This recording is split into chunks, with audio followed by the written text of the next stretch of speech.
Amanya apita Imoto Moses. Ndi mubulizi wa njiri. Zano tugabaneko nawe ekigambo kya Katonda. Yogera mpulira. Ade kusaba munnaye manyi kubeera awo nga tomanyi Katonda.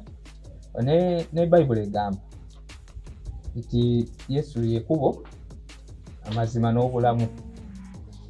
So obulamu wandibadde obukwasa Katonda. So ade kusaba okwasa Yesu obulamu bwo. Bw'okwasa Yesu obulamu bwo ojja kugenda mu good direct. Kusaba olokoke. Mambi ogende bwa kabaka bwa Katonda. Kankubuuze Imoto se. Ogeza abanga sina dini.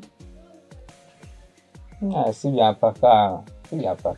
Si byampaka kitegedde nina eddiini eyange eriba yagadde lintwala mu ggulu. Olina ddiini naye ddiini eyo obeeramu terina kyamaanyi kyekulaga naye bw'olokoka. Wakijjawa? Katonda mumanyi ali mu ggulu kati aha.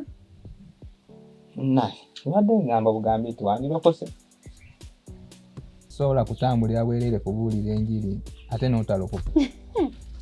Zingamba ojja kulokoka. Sijja lokoka nkugambye tambula ogende nina eddiini eyange. Nze nkoye kwegayirira. Tojja kulokoka.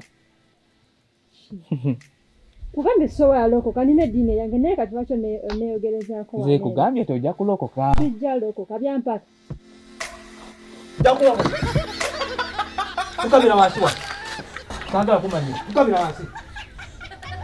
Ate zibiza amaaso n'emikono waggulu. Gamba ayi Yesu. Gamba ayi Yesu. Ayi Yesu. Esala. Yogera n'amaanyi. Esala. Kuva olunaku lwa leero. Kuva leero.